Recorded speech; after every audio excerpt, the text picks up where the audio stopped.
अस्सलाम वालेकुम, welcome to Anfa visa consultant. Anfa visa consultant में खुश आमदीद। व्यूअर्स हाजिर हैं एक नई वीडियो के साथ। आज हम बात करेंगे स्टडी इन स्पेन। जी हाँ, स्पेन में स्टडी के हवाले से बात करेंगे। वीडियो शुरू करने से पहले से आपसे रिक्वेस्ट करूंगा वंस अगेन कि हमारे चैनल को सब्सक्राइब कर लें और उसको शेयर भी करें अपने दोस्तों के साथ जिनको आप समझते हैं कि इस तरह की मुफीद इन्फॉर्मेशन की ज़रूरत होगी। आइए बढ़ते हैं अपनी वीडियो की जानिब।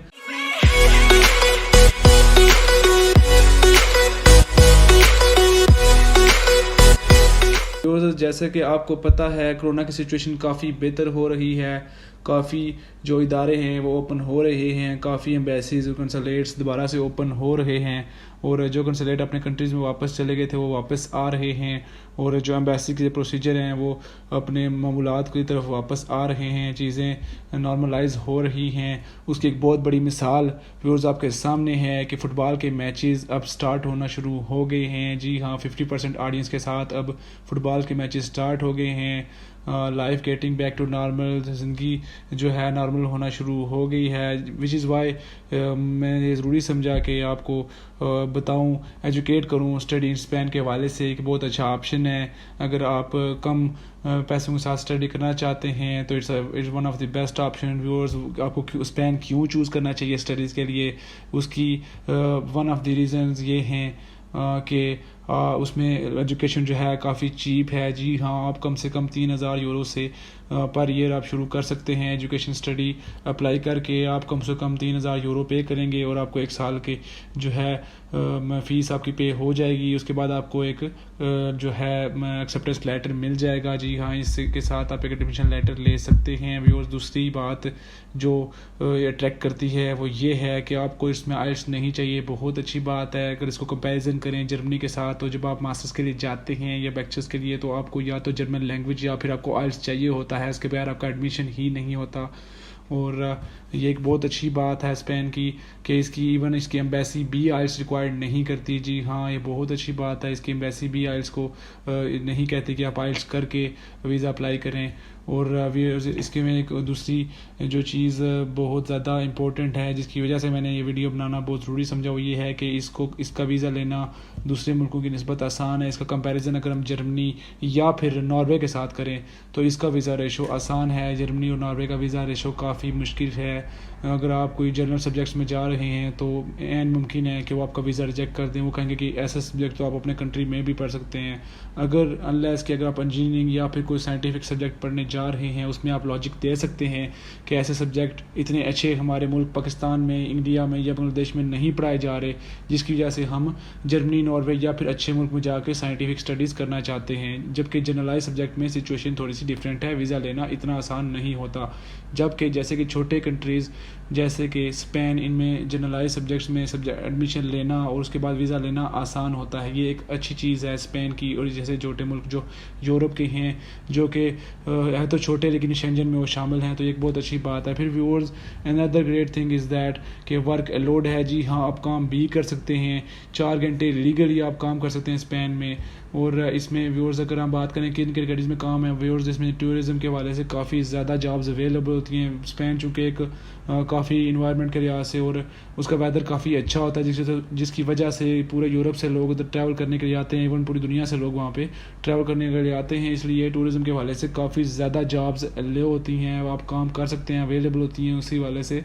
फिर व्यूअर्स अगर हम बात करें पोस्ट स्टडी वर्क परमिट की, जी हाँ, अगर आप एक दफ़ा आपने डिग्री कंप्लीट कर ली है तो उसके बाद पोस्ट स्टडी वर्क परमिट भी आपको स्पेन की गवर्नमेंट देती है। ये भी एक बहुत अच्छा फ़ीचर है, बहुत अच्छी खसूसियत है स्पेन की कि वो आपको पोस्ट स्टडी वर्क परमिट भी अलो करती है। आप स्टडीज़ कंप्लीट करने के बाद 1 साल का अर्सा आपको दिया जाता है कि आप वहाँ पे कोई जॉब ढूंढें, उसके बाद जॉब अप्लाई करके उसके बाद वीज़ा एक्सटेंड भी कर लें। इसी तरह व्यूअर्स कुछ ऐसी चीज़ें हैं जिनका आपने ध्यान रखना है अप्लाई करते हैं। ज़रूरी चीज़ें हैं जिसके बगैर वीज़े में मुश्किल हो सकती है। जी हाँ व्यूअर्स, सबसे पहले बात करते हैं कंडीशनल एक्सेप्टेंस लेटर की। जी हाँ, अगर आप कंडीशनल एक्सेप्टेंस लेटर लेते हैं तो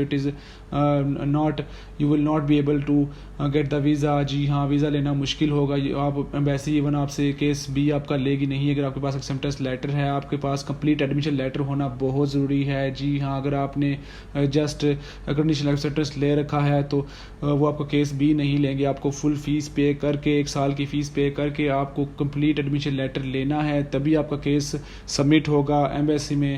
اس کے علاوہ آپ نہیں اپلائی کر سکتے، آپ کو فل فی پے کرنی ہوگی. اس کے علاوہ ویورز ایک اور چیز جو نوٹ کرنی ہے، آپ نے کوشش کرنی ہے کہ پبلک جو ہے یونیورسٹیز ہیں ان میں ایڈمیشن لینا ہے. ایک تو وہ چیپ ہوتی ہیں، پھر وہ گورنمنٹ سے ریکگنائزڈ ہوتی ہیں، ان میں جو ہے ویزا ریشو اچھا ہوتا ہے. پرائیویٹ یونیورسٹی اگر وہ کوئی زیادہ اچھی ریپوٹیشن والی یونیورسٹی نہ ہو تو اس میں ویزا ریشو جو ہم نے پریویس کیسز دیکھے ہیں ان میں وہ ویزا نہیں دیتے، اکثر ریجیکشنز لگ جاتی ہیں انلیس کہ کوئی بہت اچھی پرائیویٹ کالج ہے، بہت اچھا پرائیویٹ کالج ہے، کافی ایکسپینسو، تو اس کا پھر ان کو ہوتا ہے کہ جو بندہ اتنی زیادہ فیس پے کر کے جا رہا ہے وہ پڑھے گا ہی، آگے پیچھے غائب نہیں ہوگا. اس کی ریپوٹیشن بھی اچھی ہوتی ہے، جو ظاہر بات ہے جب ایک ایکسپینسو کالج ہے تو اس کی ریپوٹیشن آٹومیٹیکلی اچھی ہوتی ہے. تو کوشش کریں کہ آپ پبلک یونیورسٹیز میں جائیں، وہ چیپ بھی ہیں اور ویزا ریشو بھی اچھا ہے. ویورز اس کے بعد آ جاتے ہیں پروسیس ٹائم کی. جی ہاں، آپ لوگ کیورس ہوں گے کہ کتنا ٹائم لگتا ہے ویزاز وغیرہ میں.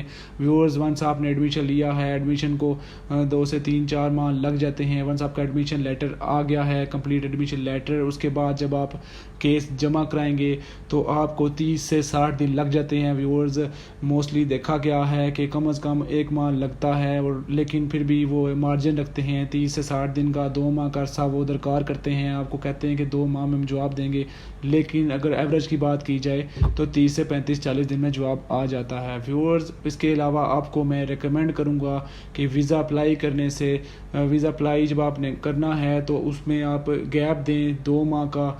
جو کلاسز کہہ گیا، سمجھو آپ کی کلاسز آج سے 2 ماہ بعد ہیں تو آپ آج ہی اپلائی کر دیں، مطلب 2 مہینے پہلے اپلائی کریں. کلاسز سٹارٹ ہونے کے مارجن رکھیں. اس کی وجہ یہ ہے کہ ایمبیسیز ٹائم لگا دیں گی، اور ایسا نہ ہو کہ آپ کا بھی ویزا پروسیس ہو رہا اور پیچھے آپ کی جو یونیورسٹی ہے ادھر کلاسز سٹارٹ ہو جائیں تو you will be at loss, آپ کو نقصان ہوگا، اور ایون ویزا لینے میں بھی مشکل ہو سکتی ہے. ایمبیسی کہے گی آپ کی تو اب کلاسز سٹارٹ ہو گئی ہیں، اب آپ کیسے سیشن میں انٹر ہوں گے.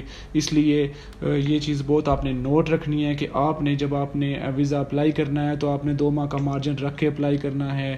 جی ہاں، کلاسز سٹارٹ ہونے سے 2 ماہ پہلے آپ نے اپلائی کرنا ہے. پھر ویورز اس میں اتنا ٹائم اس لیے لیتی ہے کیونکہ ایمبیسی کلیریفائی کر رہی ہوتی ہے کہ آپ کے جو کریڈینشیلز ہیں، جو آپ نے ڈاکومنٹ لگائے ہیں، جو آپ نے باتیں کی ہیں، جو آپ نے ویزا اپلیکیشنز کے اندر چیزیں بولی ہیں، بتائی ہیں کہ یہ چیزیں میں یہ چیزیں میں رکھتا ہوں، اتنے پیسے میرے پاس ہیں، ان سب چیزوں کو انہوں نے کلیریفائی کرنا ہوتا ہے. انہوں نے بینک اسٹیٹمنٹ آپ کی چیک کرنی ہوتی ہے، پھر اس کے بعد انہیں چیک کرنا ہوتا ہے اس اسپین کی اس یونیورسٹی میں کال کر کے وہ چیک کرتے ہیں کہ واقعی اس کا ایڈمیشن جینون ہے، کہیں فیک تو نہیں کیا، کیونکہ پاکستان اور انڈیا جیسے ان ملکوں میں ایجنٹ کافی فیک ایڈمیشنز لے کر بچوں سے پیسے لوٹ لیتے ہیں، اور کافی کیسز ان کو ملے ہیں. اس کے بعد اب وہ کافی زیادہ کلیریفیکیشن انہوں نے جو ہے اسٹرک کر دی ہے، وہ کافی زیادہ کلیریفیکیشن لیتے ہیں. ایون وہ ایون بینکس میں چیک کرتے ہیں کہ جو پیسہ رکھا ہے وہ بھی کہیں فیک تو نہیں ہے، اور جو بندہ اس کو اسپانسر کر رہا ہے، جو اس کے ماموں چاچو ابو جو بھی اس کو کر رہے ہیں واقعی اس کے ابو یا ماموں چاچو ہیں، جو ریلیشن اس نے کہا ہے واقعی فیک ریلیشن تو نہیں پروو کیا ہوا اس نے، جینون ریلیشن ہے. جو اسپانسر کر رہا ہے وہ واقعی اس کا ماموں یا اس کا ابو یا اس کا چاچو ہے. پھر اسی طرح آپ کے پاسپورٹ چیک کر ہوتے ہیں کہیں فیک پاسپورٹ تو نہیں ہے. اور یہ ویورز یہ چیزیں ہیں جو وہ دیکھتے ہیں. میرا نہیں ہے خیال کہ اگر آپ یہ ساری چیزیں اہل رکھتے ہیں، آپ نے بیکچرز یا پھر آپ ماسٹر کارڈ رکھا ہے اور اگر آپ اپنی جینون ڈاکومنٹس لگاتے ہیں تو آپ کا ویزا ریجیکٹ ہوگا. That's it for today. اسی کے حوالے سے اگر آپ کوئی انفارمیشن چاہتے ہیں، کچھ پوچھنا چاہتے ہیں، یا ایون ہمارے سے کوئی ہیلپ لینا چاہتے ہیں تو ہمارے دیے گئے نمبرز پر کال کریں، انشاءاللہ آپ کی ہیلپ کریں گے. That's it for today. Until next video. خدا حافظ.